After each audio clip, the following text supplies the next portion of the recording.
Welcome back to Mangastorian's Berserk series. Today we're going to be doing 3 more chapters, because we have to stretch this out because apparently the writer is back on hiatus. And who knows how long that'll be because that guy goes on breaks forever. When we last left off, Farnese had been separated from the group, but she managed to get them a boat, but our hero's Guts and his troop would not be leaving her alone to be suffering with her family. A group was walking towards a series of guards who asked them to stop, and Shirkei told them that she was sorry, but they're letting themselves in. A few moments later, the guards look around asking what just happened, and Shirkei leads the group inside while chanting her magic. She begins to explain that she just has to keep their ode concealed, and then Guts and her notices something. The two look around at the ground and they see a fog creeping in, and Shirkei says that this is the same kind that attacked them on the beach. Something terrible is coming. But back out front, the guards hear something shuffling in the fog, and before they can reach out, something lunges at them. The creature growls as it begins to run towards the group, but rather than jump at them, it jumps into the fog, and it disappears. Ishidori says that it looked like a cat, even though it was a little big, and Guts looks around stating that it's strange that it didn't attack, but if something like that is coming, they have to hurry up and find Farnese. He then begins to think to himself that with that fog,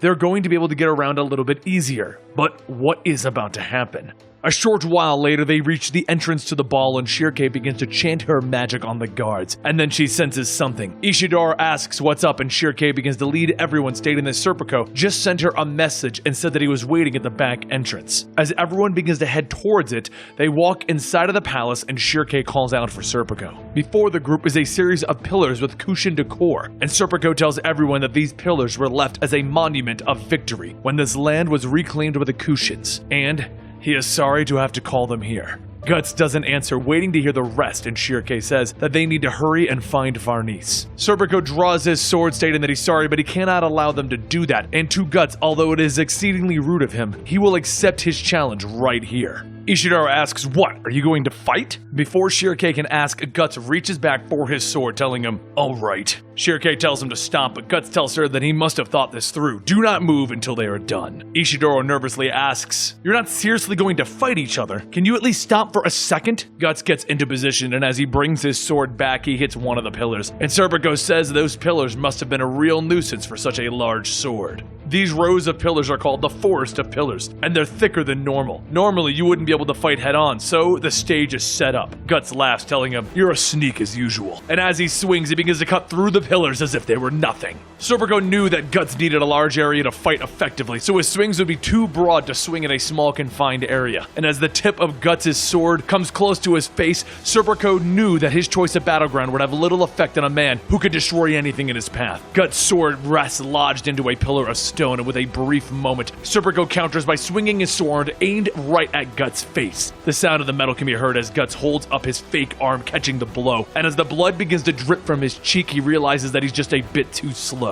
He uses his strength to pull out the sword and spin it around, cutting through more pillars and at Serpico's torso. And just as the sword loses momentum, Serpico stands behind the last pillar, swiping, causing Guts to pull back. Still listening to what Guts told them, Shirkei and Ishidori are forced to watch, not being able to help either side. Even though Guts can swing his sword with injuries that he sustained in the last battle, the sword's speed can never really reach full maximum swings. The tiny setback is what allows Serpico to narrowly dodge Guts' attacks and strike when the time is right. But this time, after Guts swings one last time, Serpico sees his cloak ripped and his arm bleeding. Guts is covered in armor, and there's no way that Serpico can pierce through it or land a decisive blow. Just then, Guts pulls back, and rather than swinging his sword, he thrusts it straight towards Serpico. Serpico barely parries that sword, flicking his wrist as Guts' blade grazes his cheek. Serpico's sword hits its mark, and as Serpico looks, Guts has changed his grip last minute, allowing his fake hand to provide shielding to his other. As the sword passes by, Serpico rolls to avoid being hit, seeing that Guts learned to read his moves. He is as strong as he expected, extraordinarily so, but even this cannot go any further. Guts thrusts again, and using that small window, Serpico leaps to the side of the pillar, and he jumps to the one right behind Guts. Serpico attacks, but Guts is quick to throw back his metal arm, stopping the attacks. Serpico grits his teeth, thinking that Guts has grown since they've been traveling together. Not only him, but Farnese as well. They've all changed a little bit. Guts is a man who attacks his fate head-on, burning everything in his wake, the opposite of Serpico. But maybe subconsciously, he too has been changed. Normally, he is a cold and indifferent person, but Guts' heat may have affected him as well. That's why this can't go on. He won't allow it. If Guts continues, it will only end in Farnese's death.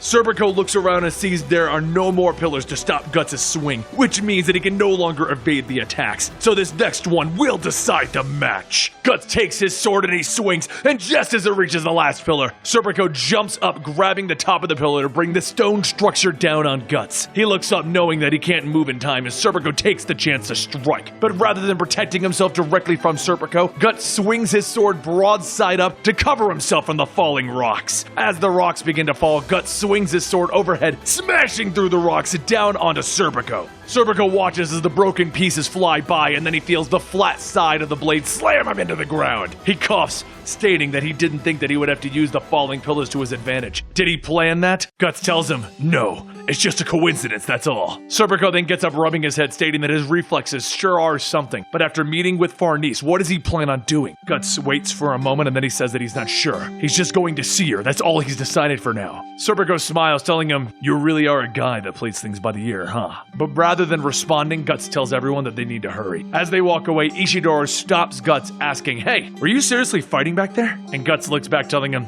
yeah. And Ishidori asks, what about that last part? Wasn't that just a coincidence? Guts continues to walk, telling him, that's what being a swordsman is. Before Ishidori could say anything else, Serpico places his hand on his shoulder, telling him that Guts was serious. They had an unspoken condition that they agreed upon. Guts answered the challenge with his sword, no matter how bad the circumstances were for him. He wouldn't use arrows or his cannon. He would fight straight and honest, and most of all, he didn't release the power of the armor. It was also possible that he may have lacked the power to force Guts into using those tools, but nevertheless, he will simply place his hope into the unyielding spirit. While Guts walks ahead, he tells everyone that they need to go. The monster from before is still bugging him, and Serpico asks, what do you mean monsters? Shirkei explains that when they came here, they ran into a creature similar to the monsters that they sacked on the beach, but no one knows why. Serpico then says that he might have an answer to that. The mages that he killed on the beach were definitely Kushin. It's possible that the Kushin were using those monsters to scout. Guts looks back and says that if that's the case, this city's about to be a battleground. As soon as Guts says that, Shirkei flashes back to when Sonya told her that she must not leave the city. Is this what she was referring to? Guts goes on telling everyone that if the monster was a scout, it's most likely that it'll be headed to where everyone is gathering. Farnese could be in trouble. Serpico's eyes widen as he grips the wound on his arm, and then he says,